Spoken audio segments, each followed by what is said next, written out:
Tears of the Kingdom is shaking up to be not only the biggest change of formula in the series, but also the most story-driven Zelda so far. In all honesty, it's getting to be a lot trying to organize my thoughts when it comes to this slew of new information. Finally seeing the Zonai after their hidden influence in Breath of the Wild, learning more about the hero of the past we saw back in that game too, not to mention Ganondorf returning and what he's likely come back here to do. That kind of leads us to the elephant in the room though. In this newest trailer, any Zelda fan who's played Skyward Sword likely yelled from the top of their lungs when they saw what looked to be Demise back for the first time in over a decade, and what we can assume who just might be the original form of Hylia.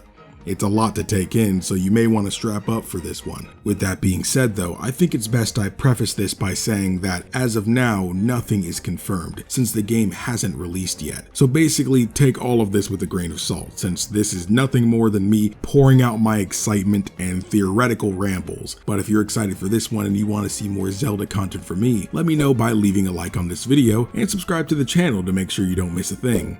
Or, if I just make good background noise. So for those who might need a bit of a refresher on this, long before Skyward Sword actually ended up happening, that's when Demise rose from underground with his demons and attacked the surface in order to get the Triforce. Hylia, being the one who is said to protect those of the surface, ended up gathering the survivors of this whole incident, all the Hylians that being the case, and the Triforce itself, and created Skyloft to keep them all safe. Whilst after that she ended up going and fighting Demise alongside the rest of the tribes on Earth, so they can all end up sealing him away in Hylia's realm, which ended up becoming the sealed grounds. But because of this struggle, she ended up suffering grave wounds. So that's when she ended up setting the Sacred Flames test, she created Phi, and she eventually ended up shedding her godhood and reincarnated herself as a mortal. Tears of the Kingdom seems to have us going back and forth between past and present, or at least in the cutscenes. As of right now, I'd still like to believe that maybe we'll be able to play as Zelda in some capacity, because let's be real here, based off this trailer, it seems like Link is going to be spending most of his time in the present, while Zelda is going to be spending her time in the past. We don't necessarily know why, but I have some theories why that might end up being the case. But anyways, at least in cutscenes, this seems to be the case. Zelda, I think when she fell in that trailer and Link kind of failed to save her, if you notice for a split second, you can see her start to glow, and it reminds me a lot of the recall ability. So I think she was actually recalled to the past, going back in the end over 10,000 years. It would have been better if she was just recalled to before she fell, but maybe something went wrong. Maybe somebody purposely recalled her that far, who knows? But she seems to have gone all the way back over 10,000 years, so now she's there for before the war between Hylia and Demise ended up happening. So now she's actually there with her divine ancestor. That is freaking crazy. So she can actually be there. Now again, these events in this war was never actually shown to us in game in Skyward Sword. It was just kind of told to us at the beginning, and we just kind of got a little slideshow just kind of summarizing what really happened. This will be the first time we're actually put into the driver's seat and really just getting to see a first-hand experience of what that old war actually was. So I'm actually really excited to see how that ends up going. But I don't think Hylia is going to show up in the present day. I've seen quite a few people on Twitter that seem to have this thing that Hylia is going to end up showing up in present day. And I also don't think Zelda is going to, by using her powers, making her revert to her true form, that being Hylia. I don't think that's what's actually happening either. I think it's a lot more simple than it looks. It's clear that some time travel shenanigans are going on, and I just think Zelda and this Zonai princess, who might end up actually being Hylia, are just here. I think that's what it actually is. I do think the game is going for an Ouroboros scheme, like most people might be thinking. I don't know if anybody's actually saying that. I haven't watched any other theories for the game yet, but I think the symbol of Tears of the Kingdom being the Ouroboros symbol is there for a reason, honestly, kind of hiding in plain sight. It's the biggest factor why I believe any of this is happening in the first place. I think is because of Ganondorf's return, kind of setting this Ouroboros scheme in motion.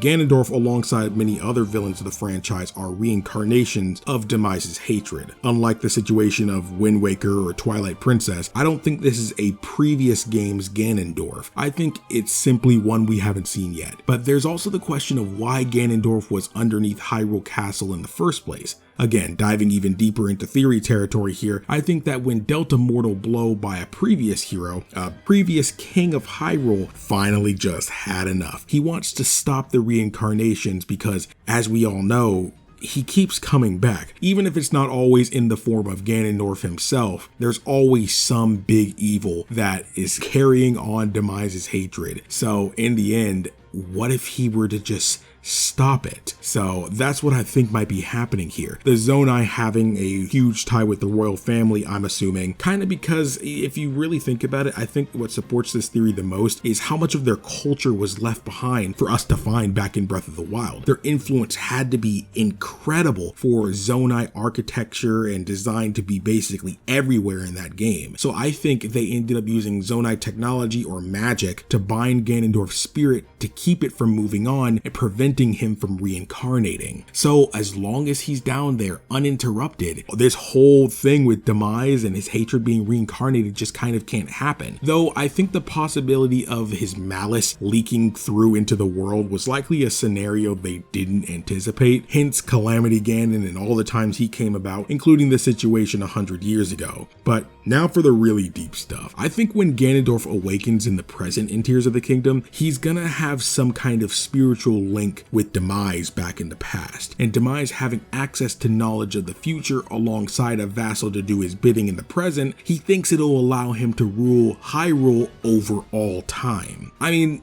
it's a good plan. The Master Sword being destroyed too, which again, I believe we haven't actually seen how it happens, but the most likely reason it does happen is maybe Link was carrying it when his arm ended up being infected and attacked. And we know it ended up getting restored, thanks to some Zonai foolishness. So I think this is what ends up happening. I think that's the same thing that kind of saves the Master Sword. The Master Sword was likely going to be completely destroyed, but whatever Zonai influence, likely that white hand that we saw, was able to not only save Link's arm, but also save the Master Sword from fully just being destroyed. And it seems like because we see Zelda with it, where I'm assuming is the past, I'm assuming the Master Sword ends up getting recalled back to that time too, so it can end up being restored too. Because as of right now, we have a fully reawakened Ganondorf in the present without the Master Sword to be able to stop him. Because remember, the Master Sword's the sword of evil's bane. It's the one weapon really needed to really slay Ganondorf, so as of right now, he has the advantage, and I think him and Demise both know it. I think what we're gonna have to do right now, maybe there'll be some process behind what it'll really take to restore the Master Sword, because I know it's made out of time shift stones and stuff like that, so maybe it'll take some kind of Zonai technology or magic that will really be necessary to kind of jumpstart its rejuvenation so it can go back to its former glory. But I think Zelda's gonna end up learning a ritual or a new ability from her ancestor, that being Hylia, and return to the present with said power in order for them to both stop their respective villains, keeping the timeline consistent, alongside Link, of course, wielding the Master Sword to seal the deal. Failure, though, leaves the timeline open to divine levels of destruction if Demise wins, because again, if they were to lose here, that can really just rewrite